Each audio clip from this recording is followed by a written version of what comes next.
Hi everyone, welcome to New Journeys Counselling, and this is my last video that I'm going to be doing today. I did a few videos earlier and I was also live on Facebook, and if you haven't caught any of them then you can easily go to my Facebook page, which is NU Journeys Counselling. You can also find me on my YouTube channel, which is NU Journeys Counselling as well, and I'll be putting a few videos on Instagram, but because there's like a time limit, they're just really short clips, and then you can find the whole video on my Facebook page and my YouTube channel. Right, so this video today is going to talk about reasons why your family and friends don't like your partner and what you can do about it. So the reason I'm making this video is because as a relationship counsellor, there are times where people might contact me to talk about various issues within their relationship, and one of the issues that does come up and that I have counselled people on before is when there's been conflict with in-laws or conflict with their family and their friends who just won't accept the partner that they're with.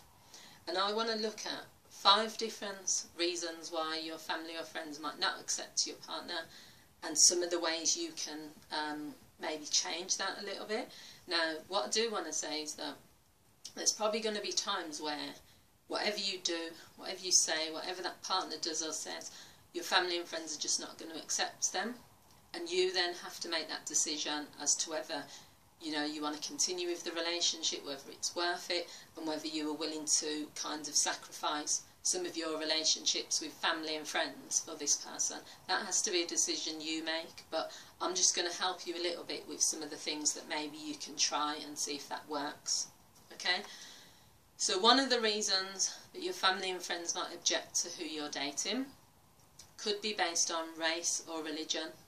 So if you're dating someone outside of your race or someone from a different religion, then there could be objections, and I have had friends who have experienced this, who have been dating people that their family just won't accept based on those things, and it can be really difficult because obviously when you're in a relationship there's a lot of things you do as a family. So you want to be able to bring your partner home at Christmas, to meet your family, to spend Christmas together jointly. There might be parties. There's going to be lots of things which you would genuinely do where there's joint families, and you don't want to be in a situation where you can never bring that person around because they don't feel comfortable or your family don't accept them.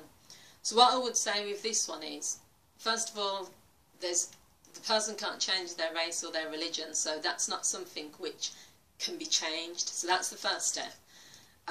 So what you need to do, I would say, is just allow your family to state their objection. What is the objection? What's the problem?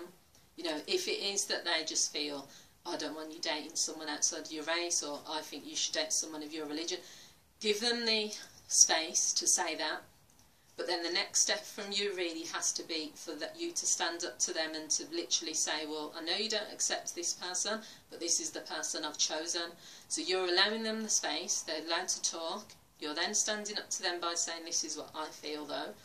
And then the other thing to do is to allow opportunities for your parents, your family and your friends to get to know this person. One of the things you might be tempted to do is to just isolate yourself. You might say, well, okay, they don't like him or her, so I'm just going to not do anything with the family. That's a dangerous thing to do, because what you're then doing is giving them even more fuel to say, well, he or she's taking my child away from the family since he's come on the scene or she's come on the scene. They don't spend time, so that's not the thing to do. The thing to do is to bring that person around more, allow opportunities. Number 2 could be age. Your family might object to someone if they're too old or too young for you.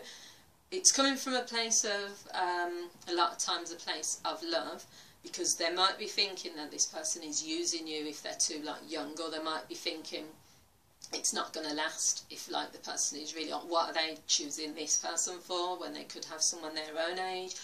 I don't think usually it's coming from malice, but at the same time you have to do the same thing as I said in step 1, and that is to just provide opportunities for this person to be around your family. All of it's not about proving anything to your family, but in a way it is as well, because they are your family, And the thing you don't want to do is to just cut off your family and choose this person without giving them a chance to get to know them. So that's what you can do with that one. Number 3 is if someone's got a criminal past or a criminal record. Now you can understand your family are probably going to be concerned, especially depending on the nature of what that's about. So they probably are going to object, and your friends are going to be a bit suspicious and maybe worried about you. All you can do with that is, I do think the person possibly could explain, if they want to, you know, their past and explain what happened, explain where they are now. But it's about both of you really as a couple saying that what happened in the past, it's happened, you know, we can't change that, but can you just give this person a chance to prove themselves now? Because everyone's got a past, and even though it might be something that they've done which might be really bad, you've obviously chosen to be with this person. You've not forgiven them, you've accepted that that's what they did. Maybe they were quite young or whatever. So it's about asking your family to do the same, you know, give them a chance, base your decision on what they do now. Okay, then number 4 is that they've got no job or no ambition, no status really.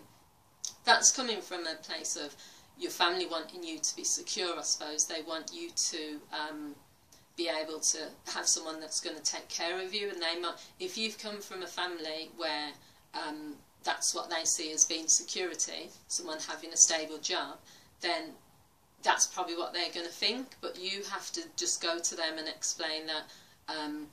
One of the things I think with this one is it's quite easy really, because all that person has to do is to be given opportunities to talk about their dreams, their goals, their ambitions, because where they are now is probably not where they want to be really, or where they're going to be in the future. So just give opportunities for that person to come around your family, talk about their dreams, you know, be passionate about what they want to achieve in life, and not feel embarrassed or ashamed of where they are now. Maybe they haven't got a job, or maybe they don't have dreams and goals that they're clear on.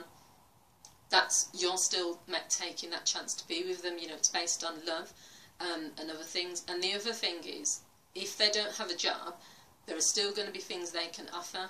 So you need to share that with your family, you know, just because they haven't got a job, they do a lot of things for me, you know, there's still things that they do have. So it's about you proving that to your family. And the final one, because it's a bit longer as well than I wanted, is maybe there's been a one-off incident that has either been observed or you've told your family about. Now, you have to take a bit of responsibility for this. So if there's been an incident when you've been together, whether that's he cheated or she cheated, or there's been maybe a violent incident or whatever it is, your family are going to hold that against that partner, and they're going to try not to, but you have to help them to move forward, because you're the one that told them about this incident. You're the one that has painted that picture. That person still did it, so it's not about, they're still responsible because they did it. But I think you have to understand that your family are going to be concerned. They don't want to see you hurt. So this incident, they can't put it behind them. So what this person will need to do is prove themselves going forward. And that's just like how it's going to be really. Once he's proven himself, or she has, then I'm sure they'll accept him or her. But in the beginning, because there's been that incident, they're probably going to hold that against them. So they're the 5 things. I could have gone into more detail, but I thought, you know, I'm going into a lot of detail already. As I've said, the main thing is when you're dating someone is you do want your family to accept that person. It just makes things a lot easier. And your family are they care about you, so their interests are always going to be biased towards you. They might not ever think anyone is good enough for you, but you have to convince them that you really love this person, and that you know, and help them to accept him or her. So I hope you found this video useful. If you need some help and support in terms of therapy, or even if you just want to get in contact with me and find out more about videos that I do and other pieces of work that I do, then please go to my Facebook page, which is NU Journeys Counselling.